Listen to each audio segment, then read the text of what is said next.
Tuntutannya yang pertama, dari kejadian yang terjadi di Wonoharjo kurang lebih 5 hari ke belakang terkait penganiayaan dan pengerusakan yang dilakukan oleh orang yang tidak dikenal, maka saya berharap tuntutan atas pelaporan petani yang disampaikan kepada pihak kepolisian supaya ditindaklanjuti oleh pihak kepolisian Polres Kabupaten Pangandaran. Dan yang selanjutnya, upaya proses penegakan hukum, kami dengan DPR sudah kesepakati sesuai isi statement, isi pernyataan dan tuntutan bahwa kami dengan DPRD berikut Kapolres akan menindaklanjuti apa yang menjadi bahan tuntutannya, sehingga DPRD Kabupaten Pangandaran akan mengawal bersama-sama terkait apa yang sudah menjadi LP bahan laporan ke pihak kepolisian. Tinggal kami nunggu sejauh mana proses penyelidikan terkait penganiayaan dan pengerusakan yang terjadi di Wonoharjo kepada korban, terutama Bapak Engkos dan Tukimin. Itu harus jelas, bukan delik, itu jelas pidana murni, sehingga proses ini harus segera dilakukan penegakan hukum karena pelaku, orang-orang yang melakukan itu sudah teridentifikasi. Kalau menurut saya, karena beberapa orang sudah ada yang menyampaikan terkait barang bukti yang kami terima dari warga masyarakat terkait pelaku dan barang bukti yang dirusak.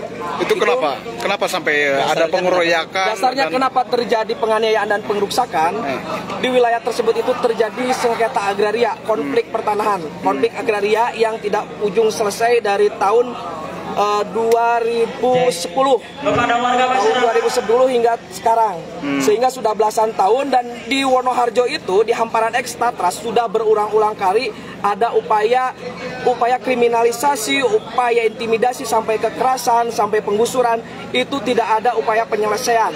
Kami menuntut ke DPRD untuk mendesak membuat tim terpadu, sehingga sekarang tim terpadu itu untuk segera menerbitkan peraturan daerah terkait tentang pertanahan dan pendayagunaan pemanfaatan tanah terlantar, supaya di pendayagunaan tanah terlantar itu untuk ke masyarakat miskin yang tidak memiliki tanah, yang tidak memiliki lahan, masyarakat miskin diprioritaskan kepada tanah negara. Tetapi yang terjadi di Kabupaten Pangandaran ini, tanah negara ternyata banyak dikuasai oknum-oknum, perusahaan-perusahaan yang memang didominasi itu ada kolaborasi dengan oknum pemerintah sendiri. Bisa terbit SHGB di situ, bisa keluar dan sampai ada surat perizinan bangunan. Kenapa bisa terjadi? Padahal itu tanah negara dengan status dulunya HGU, berubah fungsi dari HGU menjadi hak guna bangunan, sehingga dari hak guna bangunan menjadi hak sertifikat perorangan per individu, padahal itu tanah negara. Kalau unsurnya perubahan dari HGU ke HGB itu memang jadi lokasi prioritas land reform. Jadi tanah yang harus diprioritaskan untuk rakyat dulu. Karena kalau tanah HGU itu namanya erpa perponding, tanah HGU Belanda. Yang prioritasnya HGU Belanda itu tanah untuk cadangan warga, para penggarap dan warga petani. Kalau untuk wilayah HGU itu saja. Luas lahannya berapa? Luas lahannya yang menjadi persengketaan itu objek Ekstatras 336 sekian hektar, dan ada dibagi 4 wilayah desa: Desa Pananjung, Wonoharjo, Sukaresik, dan Cikemulan. Itu kasus kekerasannya oleh siapa itu? Oleh PT langsung atau? Kalau kekerasan yang dilakukan, tidak mungkin kejadian di Wonoharjo kalau tidak dilakukan oleh pihak perusahaan. Yang menyuruh yang melakukan bukan siapa-siapa, karena masyarakat, saya menggali informasi, tidak ada konflik secara individu, secara kekeluargaan, dia tidak ada hubungan konflik yang lain. Saya meyakini dia penghuni di rumah di situ karena jelas meyakini kasus struktural terkait sengketa tanah. Gitu. Jadi dugaannya sudah jelas bahwa yang menyuruh yang melakukan itu adalah pihak PT PMB. Siap, selain tadi agraria, kan tadi sempat dibahas soal masalah kepolisian, itu gimana? Maksudnya tadi masalah tilang dan lainnya tadi sempat dibicarakan, itu gimana maksudnya? Dalam yang ditilang. Oh iya. Tuntutan itu gimana sih?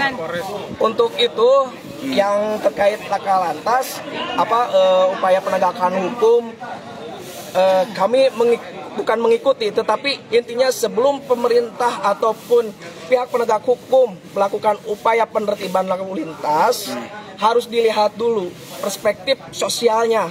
Karena belum semua nih di masyarakat Pangandaran itu penghasilannya terpenuhi secara UMK. Karena masyarakat itu ya di Kabupaten Pangandaran tidak bisa semuanya mendapatkan hasil pendapatan kerja yang maksimal, sehingga dengan penghasilan yang cukup dia pasti membeli kendaraan bermotor yang apa adanya, yang tidak isi, karena dengan harga yang sangat mahal, kalau tidak ada uang ya tidak akan terjangkau. Masyarakat harus dituntut kerja, di kerjanya dia harus mobilitasnya tinggi gitu kan. Kalau untuk pendapatannya minim, belum lagi kebutuhan hidup, dia harus memenuhi untuk kendaraan ataupun pajak. Memang seharusnya kan begini, terpenuhi dulu ekonominya dengan maksimal dengan pendapatannya. Setelah ekonominya maksimal, pendapatan UMK, pendapatan kabupatennya maksimal, maka masyarakat tidak akan menuntut sudah sadar sendiri gitu ya untuk berkendara. Jadi keinginan sosialisasi dulu gitu ya. Iya, saya harap jangan melakukan upaya penegakan hukumnya dulu, sosialisasikan dulu harusnya sebelum melakukan upaya penegakan hukum. Itu kalau menurut pandangan saya. Siap. Yosef Nur Hidayat. Selalu korlap ya?